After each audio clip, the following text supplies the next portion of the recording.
প্রীতম এবং আজুষ্মান সমুদ্র সৈকতে একটি পুরনো, সেঁটে যাওয়া ধনসম্পত্তির মানচিত্র একটি বোতলের মধ্যে খুঁজে পায়।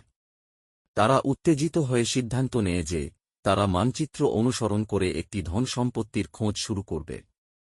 মানচিত্র এবং তাদের ব্যাকপ্যাকে নিয়ে ছেলেরা তাদের অ্যাডভেঞ্চারে বেরিয়ে পড়ে। তারা একটি ঘন বনভূমির মধ্যে রঙিন রিবনের দ্বারা চিহ্নিত পথে অনুসরণ করে তাদের মুখে দৃঢ় সংকল্প প্রকাশ পায়। মানচিত্র তাদের একটি বট পাথরের কাছে নিয়ে যায় যেখানে একটি খোদাই করা ধাঁধা রয়েছে।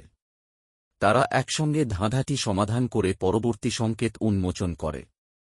তাদের যাত্রা অব্যাহত থাকে যখন তারা একটি ঝাঁপসা নদীর উপর একটি কাঠের সেতু অতিক্রম করে রক্স ধরে রাখা কঠিন।